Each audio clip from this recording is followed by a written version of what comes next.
right, first graders, today we are going to be making a butterfly out of clay. So at the drive-thru, everyone's going to get a piece of clay, a messy mat, and a wooden tool. At your table spots, you'll find some serrated ribs to share, a tool for making textures, a tracer, and some rolling pins. So the first thing we need to do is roll out a slab. A slab is a flat pancake of clay. So see how I'm waving goodbye? I'm just squeezing the clay, trying to get it looking flat.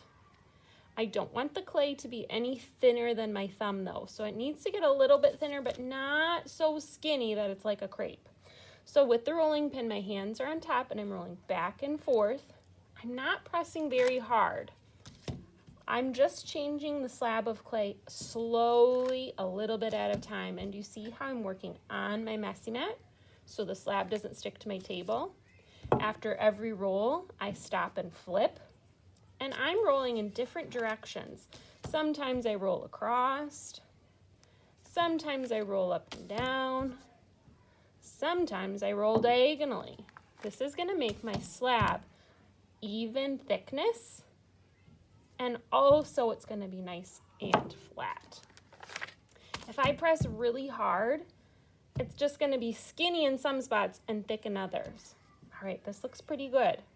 Put this off to the side so another classmate can use it. Now I can use a tracer to trace out my butterfly, or I could draw my own. So using that wooden skewer, you can draw out your own butterfly.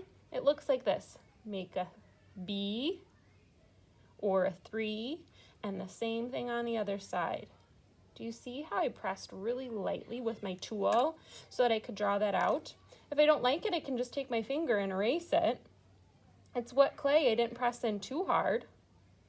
Or you can use a tracer. Either way, it's up to you. With my tracer, I'm gonna press all the way through and cut out my butterfly shape. After I have my butterfly cut out, I'm gonna take this extra clay and I'm gonna use it to make the body. You're gonna roll out a coil. A coil is a long cylinder of clay. So again, I'm waving goodbye and I'm getting that clay to be shaped kind of like a coil. Now on this step, you can work right on your table. You need to roll with your hands to make a coil. I'm not pressing very hard, and you see how I'm rolling from the palm to my fingers and back. If I press really hard, it will be skinny in one spot and thick in the other. Roll back and forth on my table. Do you see how my hands start to, or my fingers start to spread out? Because I want to have even pressure. That's how hard I'm pressing on my coil. Now if it kind of gets misshapen, it's not really round, I can pinch it and then keep rolling.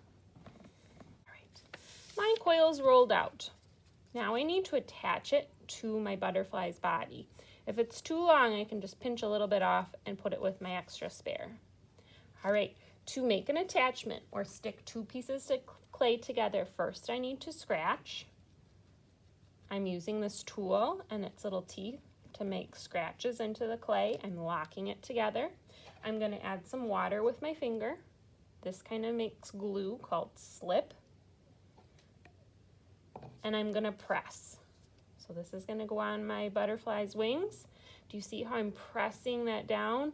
I can smooth it on the sides. If there's any textures that I don't like, just smooth those out. Now that I have the body attached to the wings, I'm ready to think about my textures or designs that are going to go on the wings. You can use these stamping tools to gently but firmly press.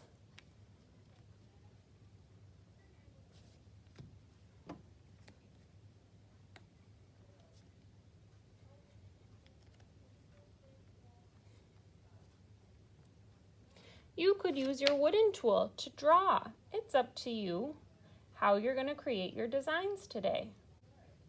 My clay butterfly is done. When it's finished, I'm going to carry it over to Mrs. Calvert, that's me, and I will write your name on and put a little hole so that it can have some antennas. Your extra clay needs to go back to the clay bag. We're not going to make anything else out of it. Your tools can go back to the drive-thru. I can't wait to see how your butterflies turn out.